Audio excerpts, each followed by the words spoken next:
17 septembre 2022, Washington DC, capitale des États-Unis.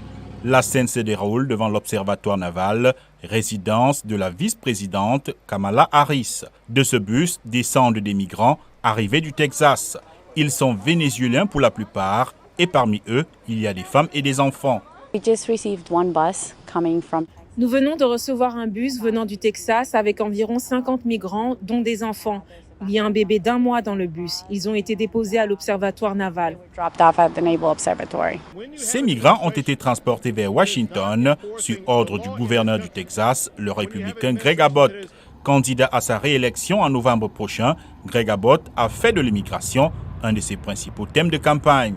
Lui aussi candidat à sa réélection en novembre, le gouverneur de la Floride, Ron DeSantis, a revendiqué l'envoi de 2 avions de migrants vers l'île Martha's Vineyard, lieu de villégiature dans le Massachusetts pour les plus fortunés ayant accueilli les Kennedy, les Clinton ou les Obama. Pour se justifier, Ron DeSantis, potentiel candidat à la présidence en 2024, met en cause la politique du président Joe Biden. Il s'agit d'une politique massive et intentionnelle qui cause d'énormes dégâts dans le pays et tout cela est lié à un échec. Nos lois ne sont pas fidèlement exécutées et Biden ne remplit pas son serment.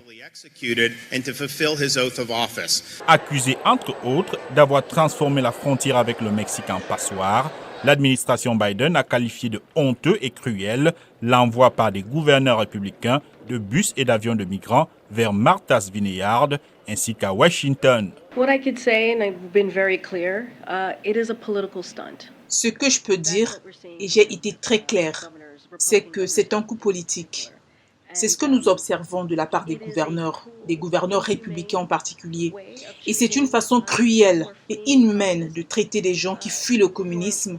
Et nous parlons d'enfants, de familles à qui l'on a promis une maison, un emploi, que l'on a mis dans un bus et conduit dans un endroit qu'ils ne connaissent pas.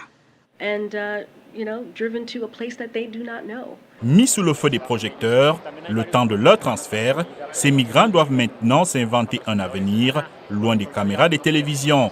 Le maire démocrate de New York, Eric Adams, a promis de les accueillir. Les élus républicains, quant à eux, semblent n'avoir pas fini avec ces transferts de migrants, d'autant plus que les élections de mi-mandat se rapprochent.